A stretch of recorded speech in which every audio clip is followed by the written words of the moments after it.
নমস্কার, দীপাস কুক হাউসের আরো একটি নতুন পর্বে আপনাদের স্বাগত। আজ আমি আপনাদের জন্য একটি ভেজ রেসিপি নিয়ে এসেছি, কুমড়োর ছক্কা। ভিডিওটি শেষ পর্যন্ত দেখবেন। কেমন লাগলো কমেন্টে জানাবেন, ভালো লাগলে একটি লাইক দেবেন, আর এখনো চ্যানেলটি যারা সাবস্ক্রাইব করেননি তারা সাবস্ক্রাইব করতে ভুলবেন না।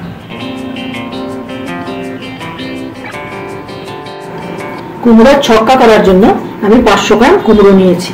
এটাকে এবার ছোট ছোট ডাইসে কেটে নেব। এবার আমি কুমড়োর ছক্কার মশলাটা তৈরি করছি। প্রথমেই দেবো অল্প সাদা জিরে, এবার দিচ্ছি 1 চামচের মতো মৌরি, 1 চামচ গোটা ধনে, 2টো শুকনো লঙ্কা। এটাকে শুকনো গলায় নেড়ে আমি গুঁড়ো করে নেব।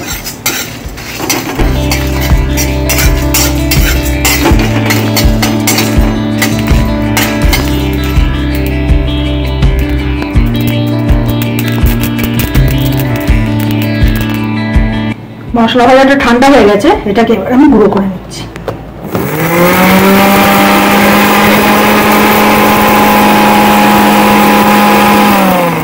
মশলাটা সুন্দর গুঁড়ো করে রেখেছি। কুমড়োটা আমি টুকরো করে কেটে নিয়েছি। এবার আমি কড়াইতে দিয়েছি 4 চামচ সরষের তেল। এটাতে আমি কুমড়োটাকে ফার্স্টে ভেজে নেব।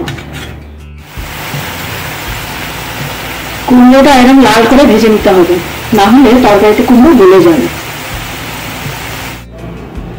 কুমড়োটা ভালো করে ভেজে রেখেছি। সেই তেলে ফোড়নে দিচ্ছি সাদা জিরে 1 চামচ, 1টা শুকনো লঙ্কা আর 1টা তেজপাতা। ফোড়নটা ভাজা ভাজা হয়ে গেছে, এবার আমি দিচ্ছি কেটে রাখা আলু।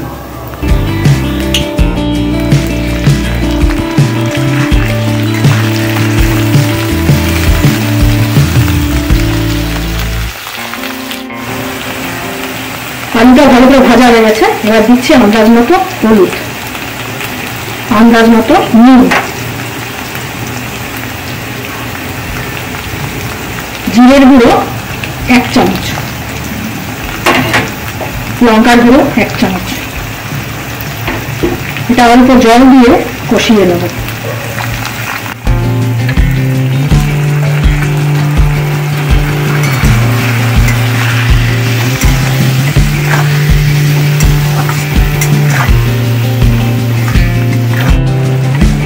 মশলাটা ভালো কষানো হয়ে গেছে, এবার 1 ইঞ্চি আদা গ্রেট করে রেখেছি।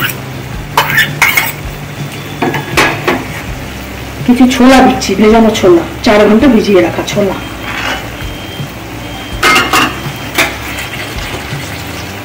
কোরানো নারকেল 1 চামচ দিয়ে ভালো করে কষিয়ে নেব।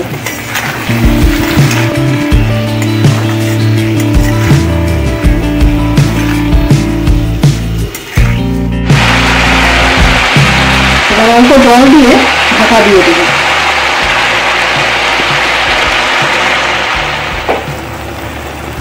আলু আর ছোলা খুব ভালো সেদ্ধ হয়ে গেছে। এবার একটা কাঁচা লঙ্কা আমি কেটে দিয়ে দিলাম।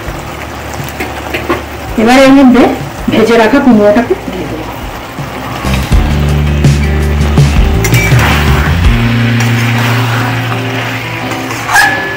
এবার আবার 2 মিনিটের জন্য আমি ঢাকা দিয়ে দেবো।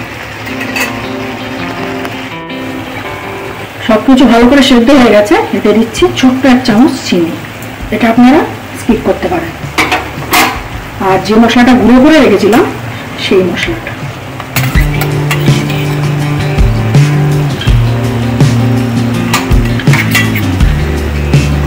দিয়ে ভালো করে নাড়াচাড়া করতে হবে।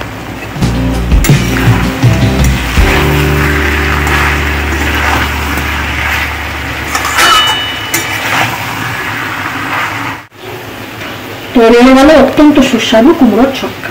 ভিডিওটি শেষ অবধি আমার সাথে থাকার জন্য ধন্যবাদ। আপনারা ভালো থাকবেন, সুস্থ থাকবেন ও দেখতে থাকবেন দীপাস কুক হাউস।